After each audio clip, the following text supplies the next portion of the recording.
Hi friends, welcome back. അപ്പോൾ ഇന്ന് വന്നിട്ടുള്ളത് നമുക്കറിയാം, ഇന്ന് വരക്കല വാവാണ്, അതായത് ദീപാവലി കഴിഞ്ഞ ആ ഒരു കറുത്ത വാവ്.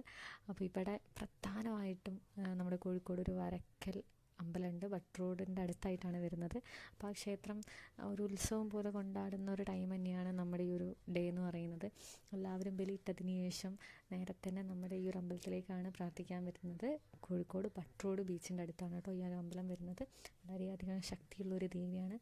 കൂടാതെ തന്നെ പണ്ടത്തെ രാജാക്കന്മാരൊക്കെ ഒരു കടലിലേക്ക് നേരിട്ടൊരു ഗുഹ തന്നെ ഈ ഒരു അമ്പലത്തിൽ പണിത് വെച്ചിട്ടുണ്ട് എന്നുള്ളതാണ്. കൂടാതെ വേറൊന്ന് വരുന്നത്, നമ്മുടെ ഈ ഒരു അമ്പലത്തിൽ ഒരു ആൽമരം വരുന്നുണ്ട്. അതാണ് ഈ ഒരു ആൽമരം. ഈ ആൽമരത്തിന് 7 തവണ പ്രദക്ഷിണം വെക്കുന്ന ടൈമിൽ നമ്മൾ പ്രാർത്ഥിച്ച ആ ഒരു ആഗ്രഹം നടന്നു കിട്ടുമെന്നൊരു വിശ്വാസം കൂടെ ഈ ഒരു അമ്പലത്തിൽ വരുന്നുണ്ട്. അമ്പലത്തിൽ നല്ല തിരക്കാണ്, കാരണം ഇന്ന് വാവായതുകൊണ്ട് തന്നെ ബലിയിട്ടതിന് ശേഷം എല്ലാവരും വരുന്നുണ്ട്. കൂടെ തന്നെ ഞാൻ പറഞ്ഞു, ഉത്സവം പോലെയാണ്. അപ്പോൾ അതായത് നമുക്കിത് ഈ ഒരു അമ്പലം കണ്ടുപിടിക്കാൻ ഒരു പ്രയാസവും ഇല്ല. ബട്ട് റോഡ് എത്തിക്കഴിഞ്ഞാൽ വരക്കലിലേക്കൊരു വഴിയുണ്ട്. ആ വഴിയിലൂടെ നേരെ വളവോ തിരിവൊന്നും തന്നെ ഇല്ല, നേരെ വന്നു കഴിഞ്ഞാൽ ഈ ഒരു അമ്പലത്തിലേക്ക് നമുക്ക് എത്തിച്ചേരാൻ വേണ്ടി പറ്റും. പിന്നെ കൺഫ്യൂസ്ഡ് ആവാനൊന്നുമില്ല.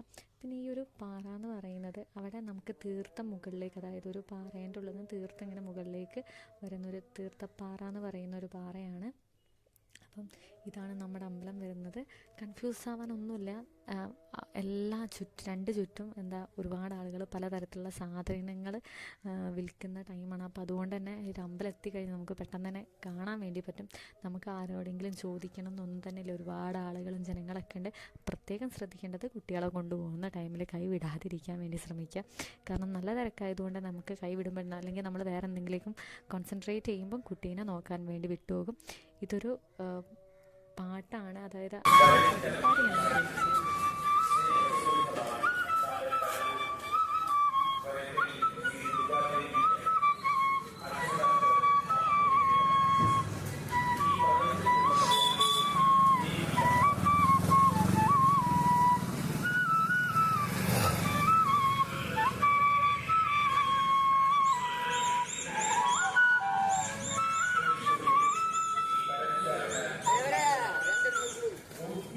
അങ്ങനെ അവിടെ നിന്ന് ഞങ്ങൾ കുറച്ച് പൊരിയും ചോക്ക് മിഠായൊക്കെ വാങ്ങിയതിന് ശേഷം ഞങ്ങൾ നേരെ ബീച്ചിലേക്ക് ജസ്റ്റ് ഒന്ന് കാണാൻ വേണ്ടി വന്നതാണ്.